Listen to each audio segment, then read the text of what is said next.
everyone, this is Commerce Corner and we are going to discuss about Indian economy का first chapter जिसका name है state of Indian economy at the time of independence. Means Indian economy की क्या state थी जब independence हुई थी, यानी कि 15 अगस्त 1947 को जब इंडिपेंडेंस मिली थी हमें, तब जो इंडिया की इकॉनमी थी उसकी स्टेट क्या थी। राइट तो इंट्रोडक्शन में देखो, जो हमारी इंडिपेंडेंस थी वो 15 अगस्त 1947 को मिली थी एंड तब ब्रिटिश का रूल था। कितने ईयर्स का? 200 ईयर्स का। तब टिपिकली जो हमारी कंट्री थी वो काफ़ी under developed, stagnant and semi federal थी। तो इसमें क्या है, स्टैग्नेंट का मतलब है कि कुछ चेंजेस नहीं आ सकते थे, स्थिर कह सकते हो, ठीक है। एंड इसमें हम 3 पार्ट्स को डिस्कस करेंगे फर्दर। जो इंग्लैंड है, ठीक है, वो यहाँ पे रिचर कंट्री मानी गई है। क्यों रिचर मानी गई है? क्योंकि मोस्टली जो इसका एक्सपोर्ट हो रहा था मटेरियल का, वो इंग्लैंड को दिया जा रहा था, ठीक है। एंड यहाँ पे हम 3 टॉपिक्स पढ़ेंगे, नेचर, स्ट्रक्चर एंड फीचर्स, ठीक है, at a time of independence के टाइम, ठीक है। तो ये सारा इंडियन इकॉनमी के रिलेटेड है। हम नेचर पढ़ेंगे इंडियन इकॉनमी का, स्ट्रक्चर पढ़ेंगे इंडियन इकॉनमी का एंड फीचर्स पढ़ेंगे इंडियन इकॉनमी के जो इंडिपेंडेंस के टाइम में थे। तो ये तो सारी इंट्रोडक्शन में आ गया, राइट। तो स्टार्ट करते हैं with nature of Indian economy on eve of independence. अब यहाँ पे हमारे मेन पॉइंट्स ये हैं, लेकिन यहाँ पे सब पॉइंट्स भी बनेंगे, तो साथ साथ उनको डिस्कस करेंगे। अब अंडर डेवलप्ड हमारा फर्स्ट पॉइंट है इसमें, ठीक है। तो अंडर डेवलप्ड कौन सी इकॉनमी होती है? ऐसी इकॉनमी होती है जिसमें जो लिविंग स्टैंडर्ड्स हैं या पॉवर्टी लेवल है या इनकम है, ठीक है, पर कैपिटा इनकम होती है, जो हर एक बंदे की अपनी अपनी इनकम होती है, वो चीज़ कम है यहाँ पे, उसे हम अंडर डेवलप्ड इकॉनमी कहेंगे, राइट। यहाँ पे पुअर हेल्थ भी हो सकती है। तो फर्स्ट पॉइंट है इसका अंडर डेवलप्ड इकॉनमी में, फर्स्ट पॉइंट है लो पर कैपिटा इनकम। तो 1947 1948 के बीच में जो हर एक बंदे की पर कैपिटा इनकम थी वो 230 रुपीज़ ही थी, राइट। अब उनकी इनकम कम होने के कारण वहाँ पे शेल्टर और क्लॉथिंग की लैकिंग होने लगी, राइट, कम होने लगा, और 90% पॉपुलेशन जो है इलिटरेट रह गई due to low living standards, right. Next है सेकंड पॉइंट, एग्रीकल्चर इकॉनमी। अब एग्रीकल्चर इकॉनमी में क्या है, ये एट द टाइम ऑफ 1948 के टाइम पे है, मींस इंडिपेंडेंस के पास, राइट। तो 70% जो पॉपुलेशन है वो एग्रीकल्चर में एंगेज्ड है एंड 50% नेशनल इनकम कंट्रीब्यूट की जा रही थी उस टाइम एग्रीकल्चर के थ्रू, राइट। तो मोस्टली डिपेंडेंस किस पे है? एग्रीकल्चर पे, ठीक है। वो अंडर डेवलप्ड इकॉनमीज़ के अंडर आएगा। मींस फर्स्ट पॉइंट हमने पढ़ा low per capita income and agricultural economy, means mostly सारे एग्रीकल्चर पे डिपेंडेंट थे। नेक्स्ट है third point, less development of industries. अब इंडस्ट्रीज़ की बात करें तो हमारे पास लिटिल इंडस्ट्रीज़ या हैवी इंडस्ट्रीज़ या लार्ज इंडस्ट्रीज़ हमने पढ़ा था, ठीक है। ये नॉर्मली हमें पता है कि लार्ज इंडस्ट्रीज़ कौन सी होती हैं, small industries and heavy industries. तो जो लार्ज इंडस्ट्रीज़ थी वो mostly cloth, sugar, match boxes, ये सारा कुछ प्रोड्यूस कर रही थी उस टाइम पे। And heavy industries machinery, petroleum, iron, steel etcetera, right. And यहाँ पे जो सीमेंट था वो 26 लाख टन्स प्रोड्यूस किया जा रहा था, शुगर 10 लाख, जो क्लॉथिंग थी वो 421 करोड़ स्क्वायर मीटर। नेक्स्ट है फोर्थ पॉइंट। तो फोर्थ पॉइंट है पुअर इंफ्रास्ट्रक्चर। इंफ्रास्ट्रक्चर के रिलेटेड हमारे माइंड में क्या आता है? Communication, transportation, electricity. Communication, transportation and electricity. तो इस चीज़ों में क्या रोल प्ले कर रहा है इंडियन इकॉनमी। देखो, इंडियन इकॉनमी एक अंडर डेवलप्ड है जब इंडिपेंडेंस हुई थी। तो इसमें क्या हम बताएंगे कि क्या क्या चीज़ें लो थी। जैसे पावर की सिर्फ 2100 मेगावाट ही प्रोड्यूस हो रही थी। रेलवे लाइन सिर्फ इतनी ही डेवलप थी, जो लिखा हुआ है 53,596 किलोमीटर्स, एंड जो पक्का रोड्स थी वो 155,000 किलोमीटर्स ही डेवलप थी। यानी कि इतना ट्रांसपोर्टेशन का मीन्स नहीं था उस टाइम पे। एंड ये अंडर डेवलप्ड इकॉनमी के अंडर आता है। नेक्स्ट पॉइंट है हैवी डिपेंडेंस ऑन इम्पोर्ट्स। तो मोस्टली जैसे हमारी अंडर डेवलप्ड इकॉनमी है तो हम वो चीज़ प्रोड्यूस नहीं कर पा रहे हैं, तो ऑब्वियसली हम किसी और कंट्री से मंगवाएंगे। तो सारी की सारी जो प्रोडक्शन है वो डिपेंड कर रही थी दूसरे प्रोडक्ट्स पे जो बाहर से आ रहे हैं, ठीक है, इंपोर्ट्स पे। एंड नेक्स्ट पॉइंट है लो प्रोपोर्शन ऑफ अर्बन पॉपुलेशन। अब यहाँ पे मोस्टली पॉपुलेशन विलेजेस में रह रही थी एंड इलिटरेट थी, ठीक है। मीन्स 18% पॉपुलेशन अर्बन में रह रही थी एंड रूरल में कितनी, 82%, सॉरी 86%। एंड फॉर एग्ज़ाम्पल ले लो, जैसे 7 बंदे हैं, ठीक है, उनमें से 6 बंदे विलेजेस में रह रहे हैं और एक ही बंदा जो है अर्बन एरियाज़ में रह रहा है, ठीक है। तो ये हमारे 6 पॉइंट्स हो गए यहाँ तक अंडर डेवलप इकॉनमी के अंडर। 7th पॉइंट है कि इलिटरेसी। तो मोस्टली पीपल जो है इलिटरेट थे वहाँ पे जब इंडिपेंडेंस हुई थी। अब इतने स्कूल्स नहीं थे, इतने मीन्स नहीं थे कि वो अपनी एजुकेशन को बढ़ा सकें, तो न्यू टेक्नोलॉजी नहीं आई थी उस टाइम पे। एंड 18% लिटरेट थे एंड 82% अभी भी इलिटरेट ही थे। नेक्स्ट पॉइंट है स्टेगनेंट इकॉनमी। अब फर्स्ट पॉइंट हमारा था under developed economy, second point है स्टेगनेंट इकॉनमी। स्टेगनेंट का सिंपल मीनिंग है इंग्लिश में आलसी, बट इसे हम स्थिर भी कह सकते हैं। और इसका मतलब क्या होता है कि जिस चीज़ में कोई चेंजेस ना हो, उसकी ग्रोथ रुक गई हो, ठीक है, और कम ग्रोथ हो रही हो, ठीक है, या फिर नेगेटिव में हो। फॉर एग्ज़ाम्पल हम एक टेबल से करेंगे इसको। देखो यहाँ पे ग्रोथ परसेंटेज में दी हुई है एंड 1896 और 1904 में 1% हो रही है, देन फिर 3%, फिर माइनस में जा रही है। सो इसे हम एज ए एग्जाम्पल टेबल बना सकते हैं अंडर स्टेगनेंट इकॉनमी में। नेक्स्ट पॉइंट है सेमी फ्यूडल इकॉनमी। सो सेमी फ्यूडल पढ़ने से पहले हमें ये जानना होगा कि फ्यूडलिज्म होता क्या है। फ्यूडल का मतलब होता है पीस ऑफ लैंड एंड लिज्म का मतलब होता है विद प्रिंसिपल्स।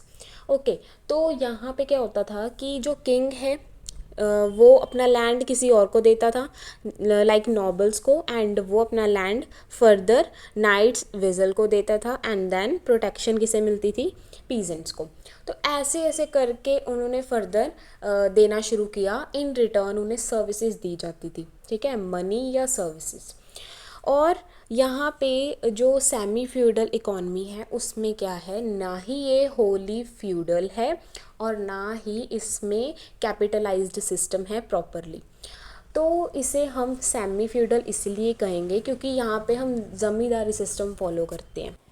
ज़मींदारी सिस्टम जो है ब्रिटिश एंड मुग़ल टाइम्स में चला हुआ था। तो इसमें क्या होता था कि जो काम करने वाले लोग हैं उनका कोई राइट नहीं होता था लैंड पे। सेकंड पॉइंट है कैपिटलिज्म। ये इंडस्ट्रीज़ एंड एग्रीकल्चर में डिवाइड किया गया है।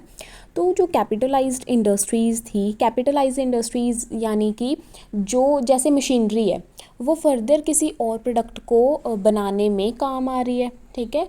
ऐसा प्रोडक्ट जो किसी और प्रोडक्ट को बनाने में काम आ रहा है तो उसे हम कैपिटलाइज्ड कहेंगे।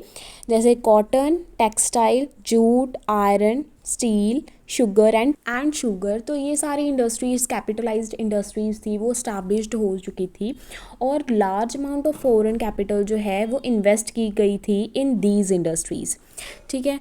और ये सब कुछ मैनेज कौन कर रहा था, foreign managing agencies. Next point है कैपिटलिस्टिक एग्रीकल्चर। टी रबड़ एंड कॉफ़ी प्लांटेशन यहाँ पे की जाती थी और लार्ज नंबर ऑफ वर्कर्स यहाँ पे एंगेज होते थे ताकि प्रोडक्शन को इंक्रीज़ कर सकें। नेक्स्ट है डेप्रिसिएटेड। इसका मतलब है जो फैक्टर ऑफ प्रोडक्शंस थे वो कम हो रहे थे, ठीक है, मतलब कि जैसे मशीनरी है वो बार बार यूज़ करते हैं हम, वो आउटडेटेड हो जाती है, ठीक है। तो ऐसे ही ग्रॉस कैपिटल कम हो गई और प्रोडक्शन में फॉल आ गया, इसे हम डेप्रिसिएटेड इकोनॉमी कहेंगे। आफ्टर वर्ल्ड वार सेकेंड तो जो मशीन्स थी वो रिप्लेसमेंट के लिए नहीं जा सकती थी due to war, that's why यहाँ पे डेप्रिसिएटेड इकोनॉमी आ गई। नेक्स्ट है डिसइंटीग्रेटेड इकोनॉमी और effect of partition on Indian economy. Partition कहाँ हुई थी? पाकिस्तान और इंडिया के बीच में। कब हुई थी? अगस्त 1947। तो यहाँ पे फर्स्ट पॉइंट है फूड प्रॉब्लम। अब जब पाकिस्तान और इंडिया की वॉर हुई थी अगस्त 1947 में, पार्टीशन हुई, तो उस केस में क्या हुआ कि यहाँ पे इंडिया को काफ़ी फूड प्रॉब्लम्स को फेस करना पड़ा क्योंकि 82% पॉपुलेशन थी एंड 77% ही इंडिया के पास शेयर था एरिया का। उसमें से भी जो फूड प्रोड्यूसिंग एरिया था वो पाकिस्तान के पास था, दैट्स वाई यहाँ पे वेस्ट पाकिस्तान में उनका एरिया चला गया। दैट्स वाई कि जो पाकिस्तान है वो फूड प्रोड्यूसिंग एरिया बन गया और जो इंडिया है वो फूड डेफिशिएट एरिया बन गया, ठीक है। यहाँ पे परसेंट लिख सकते हो कि 82% पॉपुलेशन थी, 77% ज्योग्राफिकल एरिया था, फिर भी यहाँ पे फूड की स्केर्सिटी थी, राइट, क्योंकि उनका जो एरिया था वो पाकिस्तान में चला गया, ठीक है। नेक्स्ट पॉइंट है शॉर्टेज ऑफ रॉ मटेरियल। अब पार्टीशन के बाद जो ईस्ट वेस्ट पाकिस्तान थे मींस बांग्लादेश, ठीक है, east west Pakistan means Bangladesh को कहा गया है, तो उनमें जा रहा है रॉ मटेरियल। एंड जो मोस्ट ऑफ जूट मिल्स थे वो मोस्टली लोकेटेड कहाँ थे? वेस्ट बंगाल में। And most of cotton mills कहाँ थे? गुजरात एंड महाराष्ट्र में। अब पार्टीशन के बाद जो कॉटन टेक्सटाइल इंडस्ट्रीज़ थी या जूट टेक्सटाइल इंडस्ट्रीज फेस कर रहे थे शॉर्टेज ऑफ रॉ मटेरियल, तो ये शॉर्टेज इतनी सीरियस थी कि उन्हें कॉटन टेक्सटाइल इंडस्ट्रीज़ बंद करनी पड़ेगी, कि नहीं, इंडिया को। नेक्स्ट पॉइंट है लिमिटेड मार्केट। तो इंडिया के पास लिमिटेड मार्केट है क्योंकि मोस्टली मार्केट कहाँ चली गई? कराची, लाहौर, ढाका, इस्लामाबाद, सिंध। तो ये सारी जो मार्केट्स थी ये मोस्ट पॉपुलर थी, वो उनके शेयर में आ गई, ठीक है। नेक्स्ट पॉइंट है डिसलोकेशन ऑफ मासेस। तो यहाँ पे मैंने बॉक्स में पीपल होमलेस क्यों किया? क्योंकि जब पाकिस्तान और इंडिया की वॉर थी तो उस केस में इतनी शफलिंग हुई कि इधर के लोग उधर, उधर के लोग इधर, एंड काफ़ी डेथ्स भी हुई थी और काफ़ी सारे लोग होमलेस हो गए थे। नेक्स्ट पॉइंट है बैड इफ़ेक्ट ऑन रेलवेज़। अब ड्यू टू वॉर यहाँ पे रेलवेज़ पे काफ़ी इफ़ेक्ट पड़ा और transportation of goods and passengers के फ़्लो में काफ़ी हर्डल्स आई। एंड इसमें क्या हुआ कि जो प्रोडक्ट हमने दूसरे कंट्रीज़ में भेजने होते थे, जैसे पाकिस्तान में भेजने होते थे या उनसे लेने होते थे, तो इंपोर्ट एक्सपोर्ट जो है वो कम हो गया बिकॉज़ रेलवेज़ ही बंद हो गई और पैसेंजर्स को काफ़ी मुश्किल का सामना करना पड़ा। नेक्स्ट पॉइंट है आउटस्टैंडिंग डेट। तो इसका मतलब क्या है कि जैसे एक बंदे ने कुछ पैसे लिए हुए हैं किसी से एंड पार्टीशन के बाद वो बंदा पाकिस्तान में रह गया एंड इधर ये इंडिया में, तो उनका जो लेन देन था वो ऐसे ही रह गया, ठीक है, ना ही वो पैसे ले सकता है उससे अब क्योंकि वो तो पाकिस्तान में है। तो ऐसे ही प्रॉब्लम आई डिवीज़न में ऑफ आउटस्टैंडिंग डेट में। बट कईयों को काफ़ी ज़्यादा प्रॉफिट हुआ और कईयों को काफ़ी ज़्यादा लॉस क्योंकि उनके पैसे काफ़ी ज़्यादा थे जो लेने वाले थे। एंड नेक्स्ट पॉइंट है स्कैरसिटी ऑफ स्किल्ड आर्टिशंस। जैसे ही एरिया चला गया उधर, वैसे ही क्राफ्टमैन, इंडस्ट्रियल वर्कर्स वहाँ पे चले गए। तो यहाँ पे इंडिया में काफ़ी ज़्यादा शॉर्टेज देखने को मिली। नेक्स्ट पॉइंट है एक्सेसिव वायलेंस। जैसे कि पार्टीशन हुई तो काफ़ी ज़्यादा डेथ्स हो रही थी एंड वहाँ पे लाइफ जा रही थी लोगों की और वेल्थ जा रही थी, तो इस केस में वायलेंस ज़्यादा बढ़ा हुआ था। जैसे आपने पिक्स में देखा होगा कैसे ट्रेनों पे बैठकर गदर फिल्म देखी होगी, है ना, तो वहाँ पे कैसे ट्रेन्स पे बैठकर आ रहे थे, है ना, पार्टीशन में कितनी ज़्यादा डेथ्स हुई थी, वैसे ही आप यहाँ पे इमेजिन कर सकते हो, ठीक है। नेक्स्ट पॉइंट है कॉलोनियल इकोनॉमी। तो इसमें क्या होता था, नेचुरल रिसोर्सेज का शोषण किया जाता था ब्रिटिश गवर्नमेंट के थ्रू जब इंडिपेंडेंस अभी नहीं हुई थी। और ब्रिटिश गवर्नमेंट क्या करती थी कि जो ज़मींदार थे, जो ऑनर थे, वो उनसे रेवेन्यू लेती थी और कहती थी कि फार्मर्स से आप चार्ज कर लेना, ठीक है, या फिर फार्मर्स को जितना चाहे उतना दे सकते हो। अब यहाँ पे जो ज़मींदार थे वो उनको इतने भी पैसे नहीं देती थी कि जिसमें उनका शेल्टर या क्लॉथिंग आ जाए। ऐसे ही उन्होंने ब्रिटिशर्स ने एग्रीकल्चर सेक्टर्स को इन्फ्लुएंस किया, ऐसे ही इंडस्ट्रियल सेक्टर्स को। तो जो ब्रिटिशर्स थे वो फोर्स करते थे इंडियंस को ताकि वो एक्सपोर्ट करें raw material to Britishers low price पे, यानी कि हम इंडियंस हैं और हमने ब्रिटिशर्स को लो प्राइस पे बेचना है और वो फर्दर हाई रेट्स पे एक्सपोर्ट करते थे, ठीक है। तो ये उनकी नीति थी। और उसके बाद नेक्स्ट पॉइंट है फ्रीक्वेंट फैमिन्स। तो यहाँ पे इंडिया को जब ब्रिटिशर्स रूल कर रहे थे 1858 से लेके 1908 तक, तो उनका क्या कहना था कि वो कमर्शियल क्रॉप्स ही उगाएं farmers instead of food grains. तो यहाँ पे फूड ग्रेन्स की शॉर्टेज होने लगी। उनका मीनिंग क्या होता है? शॉर्टेज ही होता है, चाहे वो नेचुरल कैलामिटीज़ के कारण हो, चाहे मैन मेड। मीन्स जहाँ पे पानी नहीं होता है वहाँ पे फूड उग ही नहीं सकता, तो उसका एक कारण हो गया। दूसरा कारण ये होता है कि जैसे मैन मेड कि जैसे ब्रिटिशर्स हैं वो खुद ही रोक रहे हैं, अपना राज चला रहे हैं कि इनको, इन लोगों को फूड नहीं देना या अवेलेबिलिटी इनको इतनी ही होगी, लिमिटेड होगी। तो यहाँ पे दो रीज़न्स हो सकते हैं फेमाइन्स के। इसका फर्स्ट पॉइंट है more dependence on rainfall. For example मैंने नेचुरल कैलामिटीज़ दे दिया, जैसे मॉनसून पे डिपेंडेंट होते हैं लोग कि अभी बारिश होगी तो ही कुछ फूड उगेगा, तो वहाँ पे ये रीज़न हो गया। सेकंड पॉइंट है एक्सपोर्ट ऑफ फूड ग्रेन्स। अब यहाँ पे जो ब्रिटिश गवर्नमेंट थी वो पीजेंट्स को फोर्स करती थी कि तुम सेल करो अपना food grain at low price पे हमें, एंड हम एक्सपोर्ट करेंगे इसे एट हाई प्राइस पे। तो ऐसे क्या हुआ, शॉर्टेज होने लगी उस चीज़ की। एंड नेक्स्ट है कि high food prices. High food prices कैसे? फर्स्ट पॉइंट है कि एक तो लेस प्रोडक्शन हो रही थी इसलिए उसका प्राइस ज़्यादा हो गया, ठीक है। एंड नेक्स्ट पॉइंट है एक्सपोर्ट ज़्यादा होने लगा इंग्लैंड को, जिसके कारण उसकी सप्लाई कम हो गई। और थर्ड पॉइंट है कि ब्लैक मार्केटिंग और होर्डिंग होने लगी, लोग जमा करने लगे अपने पास सामान और उसे हाई प्राइस पे बेचने। नेक्स्ट पॉइंट है फोर्स्ड कमर्शलाइजेशन ऑफ एग्रीकल्चर। तो यहाँ पे कमर्शियल क्रॉप्स उगाने को फार्मर्स को फोर्स किया जाता था कि तुम कमर्शियल क्रॉप्स ही उगाओ, like jute, tea, cotton, sugarcane, coffee example, right. तो यहाँ तक हमारा नेचर कंप्लीट होता है इंडियन इकॉनमी का। उसके बाद हमारे पास स्ट्रक्चर आता है, स्ट्रक्चर पैटर्न और main economic activities of India on the eve of independence. तो इसमें क्या लिखना है, जैसे ही हमने इसके नेचर के बारे में पढ़ा कि इंडियन इकॉनमी की नेचर कैसी थी, वही डाटा यहाँ पे आ सकता है, ठीक है। पॉइंट्स इधर उधर हो सकते हैं। फर्स्ट पॉइंट है इसका Indian agriculture on the eve of independence.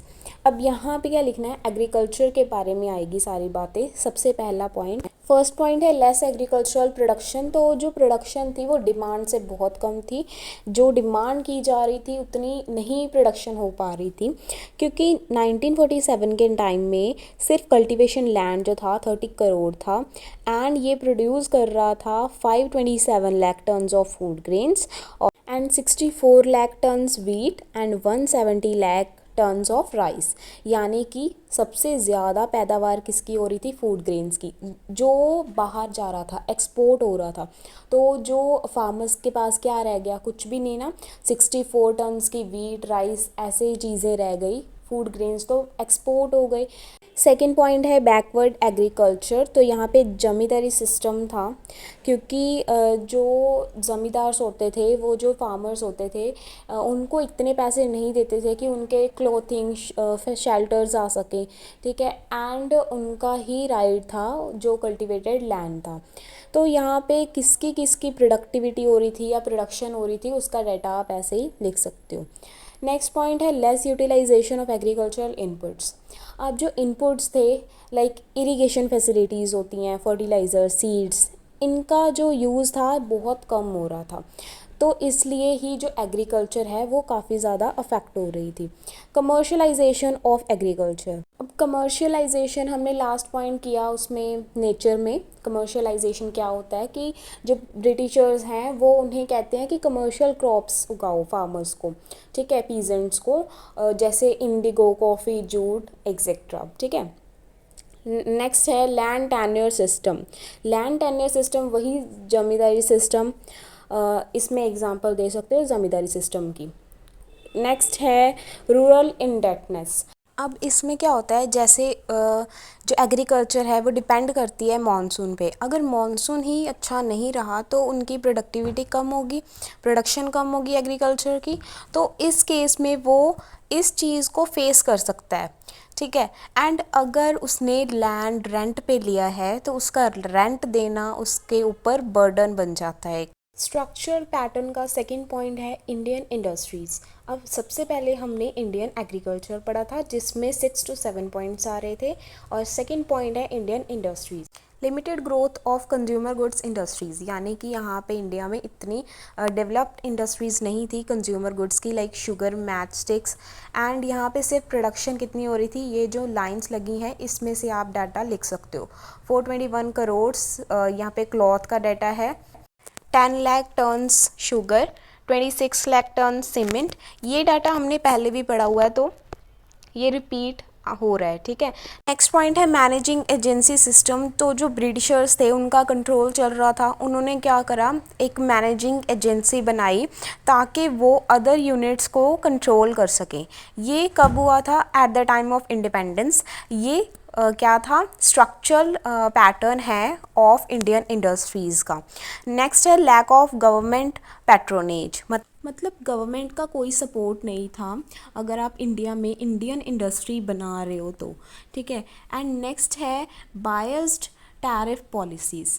अब जो ब्रिटिशर थे वो ब्रिटिश इंडस्ट्रीज़ को ही टैरिफ पॉलिसीज़ प्रोवाइड करते थे, इंडियन इंडस्ट्रीज़ को इतना कुछ नहीं प्रोवाइड किया जाता था, ठीक है। British officers, all the key post in industries were managed by Britishers. अब जो सारी पोस्ट थी वो मोस्टली मैनेज कौन कर रहा था, ब्रिटिशर्स, एट हाई सैलरीज़। कोई एफर्ट मेड नहीं किया जा रहा था कि कोई अपॉर्चुनिटीज़ दी जाएं इंडियंस को भी, ठीक है। तो ये हमारे हो गए स्ट्रक्चरल पैटर्न हो गया।